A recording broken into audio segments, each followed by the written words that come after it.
Bonjour.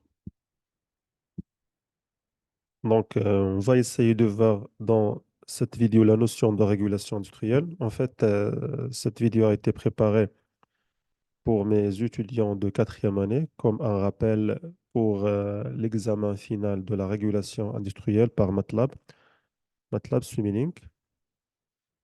Dans cette vidéo, on va essayer de voir quelques points autour de la régulation industrielle par MATLAB Simulink. Dans cette vidéo, nous allons voir pratiquement quelques points, euh, comme par exemple, qu'est-ce qu'un système? Alors, on va commencer par la définition du système. La finalité, c'est la régulation industrielle. Donc, dans la régulation, alors on va parler pratiquement sur la notion de ce qu'on appelle le régulateur PID. Donc, qu'est-ce qu'un régulateur PID? Comment fonctionne un régulateur PID?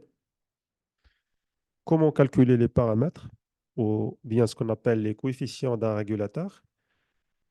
Comment dimensionner un régulateur PID avec le logiciel MATLAB Simulink? C'est bon? Et comment régler le PID avec ce logiciel? Ça veut dire quelles sont les techniques ou bien les méthodes. Je commence tout d'abord par la notion de système. Lorsqu'on parle d'un système, ça veut dire que c'est un ensemble d'éléments qui sont interconnectés pour bien effectuer une tâche précise. Lorsqu'on parle des systèmes, on pourra évoquer la notion de ce qu'on appelle les systèmes linéaires et les systèmes non linéaires. C'est bon? Donc, qu'est-ce que ça veut dire un système linéaire? Dans n'importe quel système, nous avons des entrées et des sorties. D'accord? Voilà. Un système linéaire, ça veut dire c'est que le système satisfait au principe de superposition et d'homogénéité. Qu'est-ce que ça veut dire? Si nous avons le système et nous avons une entrée du système et la sortie du système, on change l'entrée et on va voir une autre sortie. Troisième entrée, troisième sortie. Quatrième entrée, quatrième sortie. On dit que ce système est linéaire, ça veut dire que c'est la somme des entrées appliquées est égale à la somme des réponses appliquées. Donc, vous pouvez voir la définition pour plus de clarté en ce qui concerne la définition. Un système linéaire signifie que si vous appliquez une entrée à un système et vous observez la réponse, puis appliquez une deuxième entrée et observez l'autre réponse, la réponse totale est la somme des réponses individuelles. Ça marche? Lorsqu'on parle d'un système, un système est linéaire, ça veut dire le système peut être exprimé sous fonction dont se forme d'une fonction de transfert. La fonction de transfert, c'est la représentation mathématique d'un système linéaire. Lorsqu'on parle d'un système non linéaire, ça veut dire que le système est exprimé sous forme d'une équation différentielle. Automatiquement, lorsqu'on dit que la fonction de transfert du système, ça veut dire que le système automatiquement, c'est linéaire. D'accord? Pour les systèmes, on pourra parler des systèmes de premier ordre, de second ordre, de troisième ordre, etc. Mais généralement, lorsqu'on parle de la modélisation des systèmes, on modélise le système sous forme de premier ou bien de second ordre parce que ce sont les systèmes les plus utilisés. Sinon, si le système est de énième ordre, alors on doit rendre le système, on doit voilà, diviser le système sous plusieurs systèmes ou bien des sous-systèmes. Chaque système doit être de premier et de second ordre. Lorsqu'on parle de la réponse des systèmes, que ce soit réponse temporelle ou bien réponse fréquentielle, ça veut dire c'est la sortie du système lorsque ce dernier est sollicité avec une entrée. Par exemple, on pourra évoquer la réponse indicielle. Qu'est-ce que veut dire la réponse indicielle? La réponse indicielle, c'est la sortie du système lorsque l'entrée, c'est l'échelon. D'accord? Maintenant, la stabilité. Parmi les performances qu'on cherche dans un système, c'est la notion de stabilité. Un système est stable, ça veut dire la sortie du système est bornée lorsque l'entrée, c'est borné. Le dernier point, c'est la régulation. Qu'est-ce que ça veut dire la régulation? On cherche à réguler un système. Ce que ça veut dire, par exemple, un système de mesure de température, un système, un régulateur de niveau, un moteur à courant continu, etc.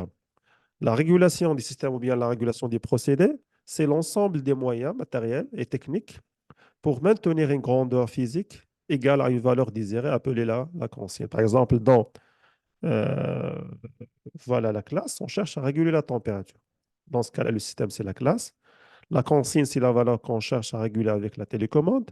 C'est bon? Ça s'appelle la consigne. D'accord. Pour un système, nous avons ce qu'on appelle des caractéristiques statiques et dynamiques de système. Parmi les caractéristiques statiques, on trouve la courbe caractéristique, l'erreur statique qu'on mesure. L'erreur, c'est la différence entre la valeur finale et la valeur et la consigne.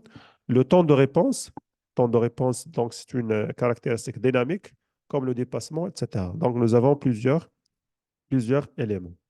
Pour simuler le système, donc on pourra simuler le système que ce soit en boucle ouverte ou bien en boucle fermée. En boucle fermée, c'est tout simplement l'entrée du système dépend de la sortie. Alors la sortie du système dépend toujours de l'entrée. Lorsqu'on parle d'un système en boucle fermée, ça veut dire la sortie, ça sera rebouclé vers vers l'entrée. C'est clair? Alors, je vais essayer maintenant de simuler un système sur MATLAB, Simulink. Je vais essayer d'insérer tout d'abord les éléments. Donc, je commence par le système.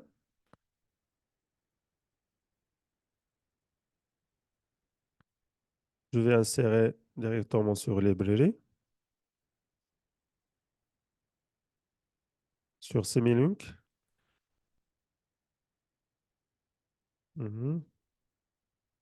Continuous. Je vais insérer le système. Transfer function.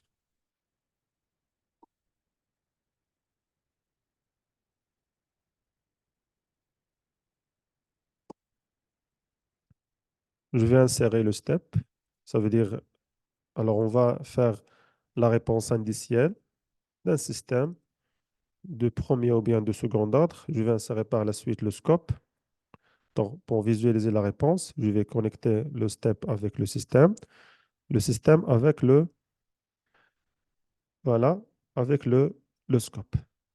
D'accord?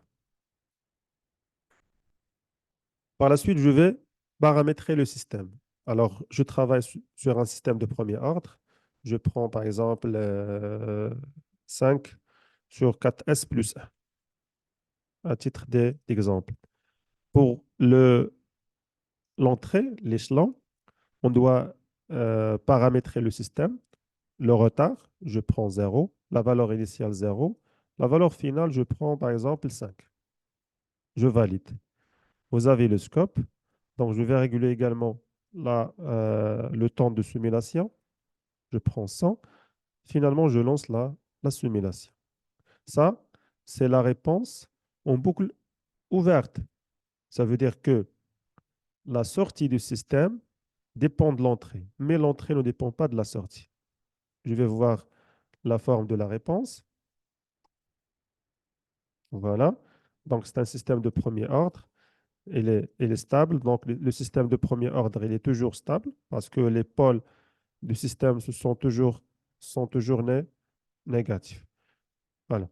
Donc, maintenant, pour passer au système de second ordre, je vais essayer de reboucler la sortie vers l'entrée. Je vais essayer d'insérer comparateur, SAM. Je vais faire le coller de cette partie.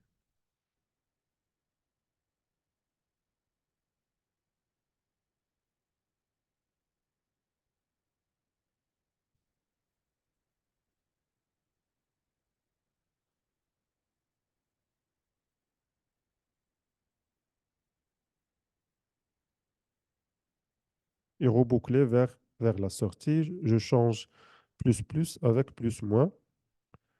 Donc, parce que c'est un comparateur. Et je valide. Voilà. Donc, ici, vous avez plus moins. Donc, le même système, le même échelon. Je lance maintenant la simulation.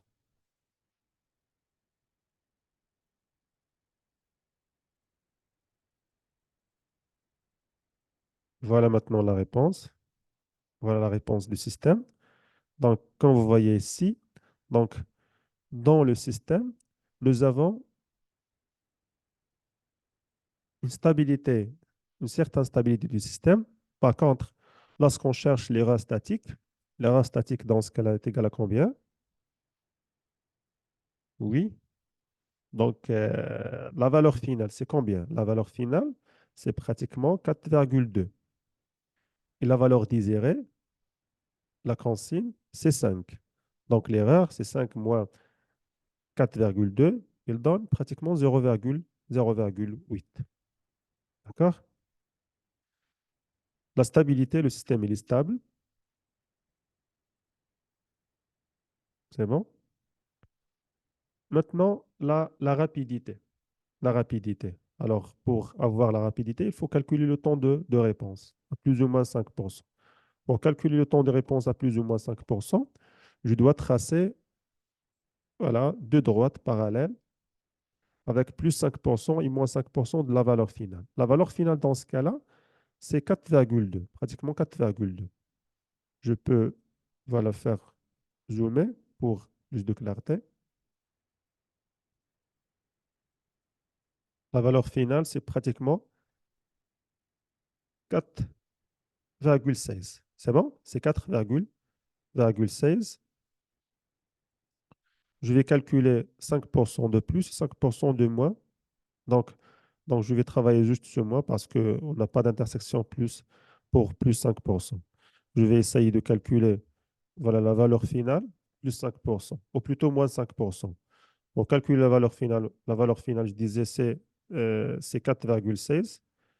4,16.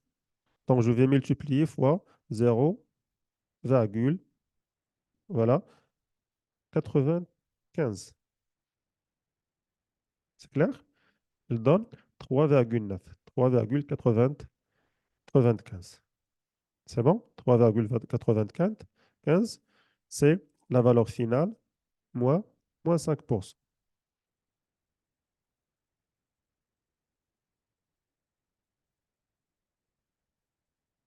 Donc, je vais tracer les règles.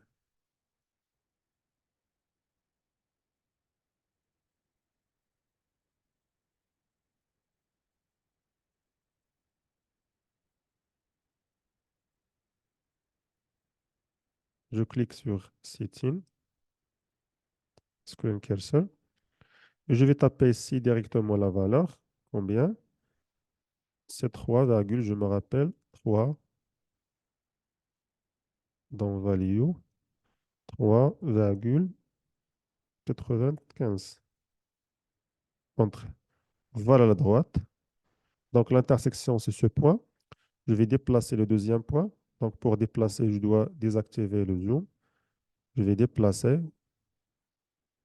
voilà, pour cette intersection. Donc, le deuxième point, je vais faire chercher la valeur de temps.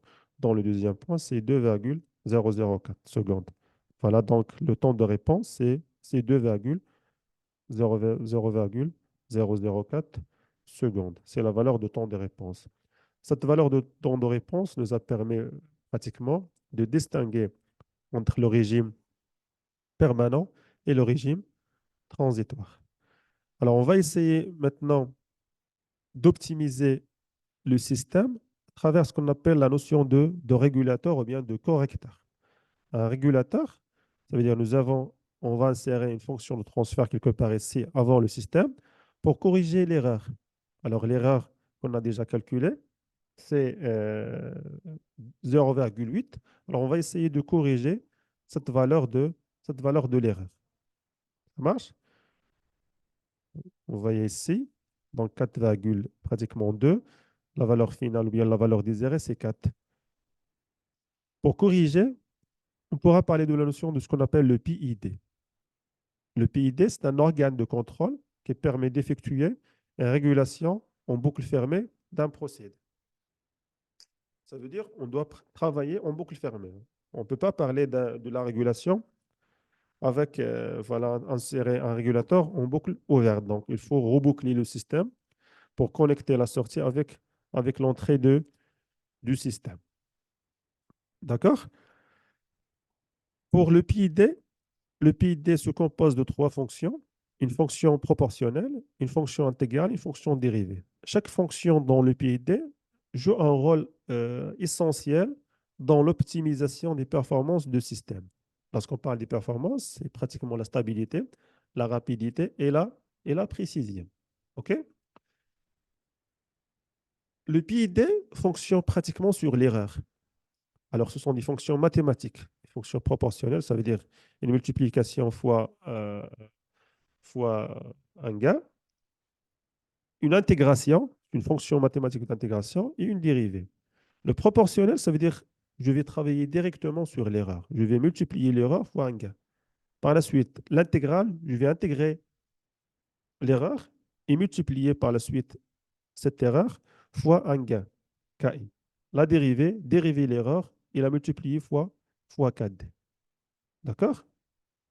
Donc, pour insérer le PID, donc, on pourra insérer chaque fonction séparée dans MATLAB Simulink, qu'on voit ici.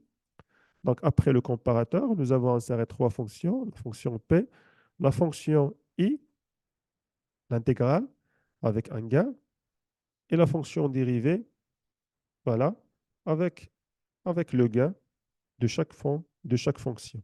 Sinon, il y a, voilà, déjà ce qu'on appelle un bloc PID qui a été déjà défini dans MATLAB, qu'on pourra l'utiliser directement.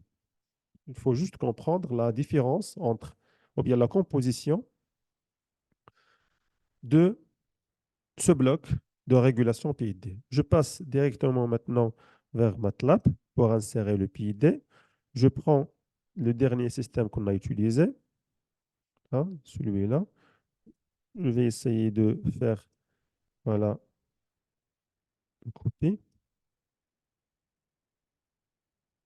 Maintenant, on va insérer le PID.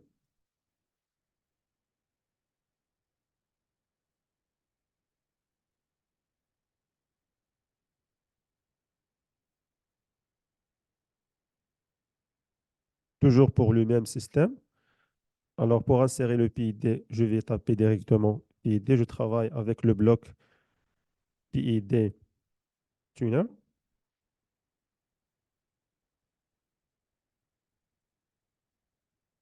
Voilà. Je vais insérer le PID quelque part ici, après le comparateur.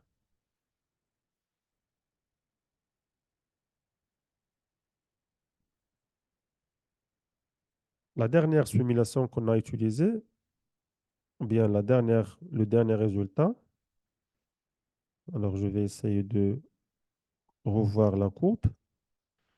Donc, c'est ce point. Voilà. Donc, on a détecté qu'il y a une erreur. Il y a une valeur d'erreur. Le système il est stable, mais on pourra voilà, améliorer, par exemple, la rapidité du système, etc. Pour le PID, alors on doit bien choisir les valeurs. Les valeurs de PID, c'est bon? Ces valeurs de gain KP, alors KI et KD. Alors, on doit les choisir d'une façon voilà, provisionnelle pour le bon fonctionnement de PID. Pour ce faire, je clique deux fois sur le PID pour voir la composition de ce bloc PID.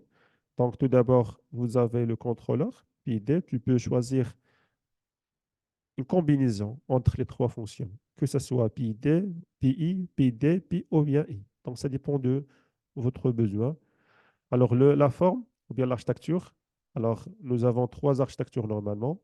L'architecture série, parallèle et mixte. Alors, ce qui est disponible ici, c'est le parallèle et idéal.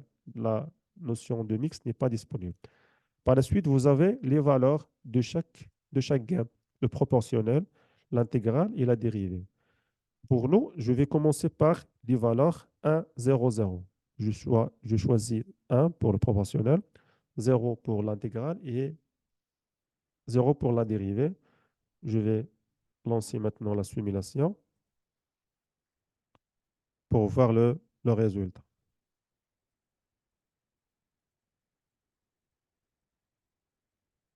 Voilà le résultat de simulation. Donc, toujours nous avons l'erreur. C'est bon? C'est pratiquement rien été changé. Je vais maintenant augmenter la valeur de P. Au lieu de 1, je prends 5, je valide. Au niveau de scope, je vais afficher les deux en même temps pour voir directement les résultats en réel.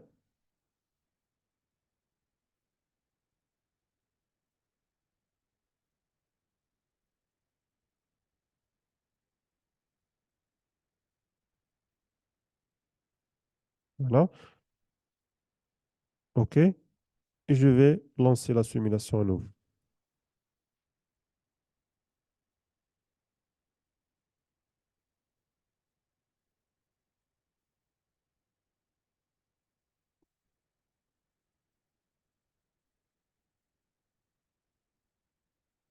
Voilà la nouvelle valeur.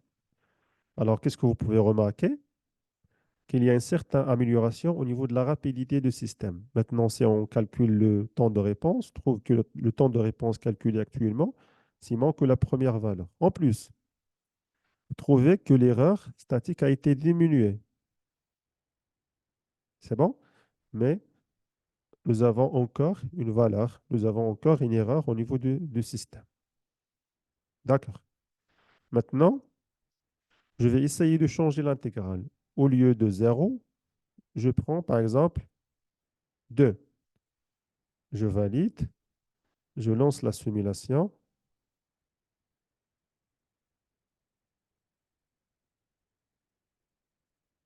Voilà pour le résultat maintenant. Est-ce que vous pouvez remarquer? Voilà, la valeur finale, c'est 5. La valeur désirée, c'est 5. Donc, les données, ou bien l'erreur, a été éliminée en ajoutant voilà, une fonction intégrale. Donc, la fonction intégrale nous a permis de diminuer ou bien d'éliminer l'erreur. La fonction proportionnelle nous a permis voilà, d'améliorer la rapidité du système, mais il a créé quand même ce qu'on appelle un dépassement. Vous pouvez remarquer ici qu'il y a un dépassement quelque part après l'intersection entre la réponse et la valeur finale, ce qu'on appelle le temps de montée. Ce premier point d'intersection, c'est le temps de montée. Nous avons un certain, voilà, un certain dépassement. C'est clair? On pourra encore augmenter la valeur pour plus de rapidité. Par exemple, on pourra augmenter au lieu de 5, je prends 10, je valide. On va lancer la simulation à nouveau.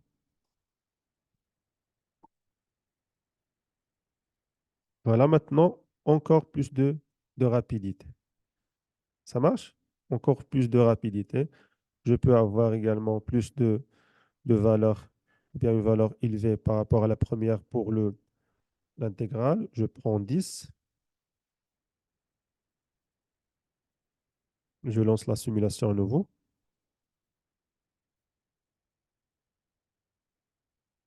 Voilà. Le système devient plus rapide, mais nous avons, voilà, un certain dépassement pour le système. Je passe maintenant à la troisième fonction. La troisième fonction, qui est là, la dérivée, donc c'est 0. Je prends par exemple 4.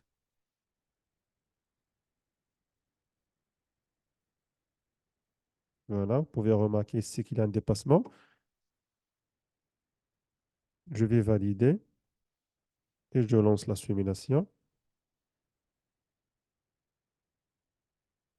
Voilà. Est-ce que vous pouvez remarquer? Donc, il y a une certaine diminution voilà, de dépassement. Donc, la dérivée, ou bien la fonction dérivée, nous a permis de réduire la valeur de dépassement du système et en même temps améliorer la stabilité du système. Donc, ce qu'il faut retenir, c'est que les paramètres du PID, c'est un élément essentiel dans le dimensionnement de régulateur. Le choix n'est pas arbitraire, donc il faut bien choisir ces valeurs pour avoir des bonnes performances du système. Pour la définition ou bien le choix des 6 paramètres. Nous avons travaillé donc d'une manière arbitraire. Sinon, il y a des méthodes comme ce qu'on appelle le PID auto-tuning. Donc, cette fonction elle est disponible sur MATLAB, Simulink. Ou bien, il y a d'autres méthodes comme la méthode de Ziegler-Nichols. Donc, c'est une méthode empirique pour choisir les valeurs du PID. Alors, on va essayer de voir ce qu'on appelle l'auto-tuning. Donc, il est disponible sur le PID controller. Alors, ici, vous trouvez, voilà, tuning. Vous cliquez dessus.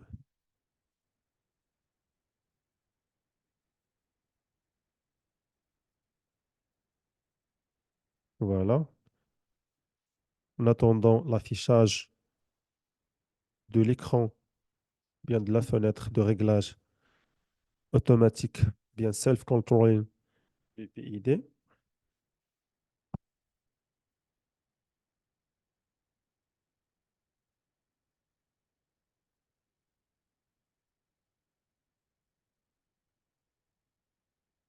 Très bien. Donc, pour la fenêtre PID tunnel, il nous donne voilà, cette fenêtre avec des éléments de réglage et avec des courbes. Ici, nous avons deux courbes. Voilà, bleu et bleu pointu. Donc, tuned response, donc c'est cette réponse, et block response. Donc, c'est la fonction voilà, donnée par le bloc, c'est la fonction donnée par le tunnel. Alors, ici, le 1, c'est la valeur de référence. Ça veut dire c'est la valeur de la consigne. Donc, si la consigne, c'est 5, donc il ne donne pas 5, ça veut dire il donne 1, ça veut dire que c'est la valeur d'isérée. Alors, pour régler, on pourra glisser ce curseur pour changer, pour changer les valeurs et mettre le système à la performance d'isérée. Après avoir terminé et confondu les deux courbes, on pourra voilà, cliquer sur Show Parameters pour voir les paramètres de PID sélectionnés en ce qui concerne l'auto, l'autoréglage. Voilà, pour le P, c'est 0,7, pour le I, c'est 0,3 et pour le D, c'est moins 0,11. Donc, je peux cliquer sur, voilà, valider, ferme la fenêtre. Voilà les paramètres qu'on a déjà évoqués. Donc, c'est automatiquement, on les trouve directement sur le PID. Je valide et je lance la simulation à nouveau.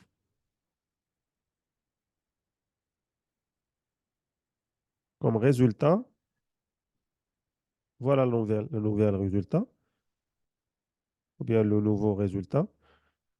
Voilà. Donc ici, vous avez euh, un système qui est 100% précis, elle est stable, mais nous avons ici, voilà, une valeur de dépassement. Donc, comme nous avons déjà discuté, pour réduire ce dépassement, il se fait juste de régler. Donc, après avoir travaillé avec cette méthode, ça n'empêche pas parfois de redéfinir ces valeurs pour qu'on puisse voilà, ajuster les valeurs suivant les besoins. Donc, au lieu de -0, je prends 1 par exemple, et je vais relancer la simulation. Voilà, essayer de rappeler la valeur de dépassement jusqu'à ici. Voilà. Donc, on trouve une diminution au niveau de la valeur de dépassement. Donc, c'est pareil, on pourra travailler voilà, ces éléments pour un système de premier ordre ou bien un système de second ordre. On pourra travailler avec un PID qui a été déjà préparé ou bien un PID qui a été de euh, composition des trois fonctions. Voilà, c'est ce qu'on appelle l'autotuning qu'on a déjà discuté. Donc, dans cette présentation, nous avons essayé de définir, euh, voilà, nous avons essayé de définir qu'est-ce que ça veut dire un système, un PID, comment fonctionne le régulateur PID. Donc, le régulateur PID fonctionne comme une fonction sur l'erreur. Donc, il travaille sur l'erreur pratiquement. Le dimensionnement du PID avec MATLAB Simulink. Donc, avec MATLAB, je peux définir le PID, dimensionner le PID. Qu'est-ce que ça veut dire dimensionner le PID? Donc, choisir tout d'abord la structure. et choisir les coefficients ou bien les paramètres. Pour les réglages du PID avec MATLAB, nous avons que ce soit la méthode voilà, AutoTune, ou bien on pourra travailler également avec le MATLAB ou bien avec la méthode de Ziegler-Nichols.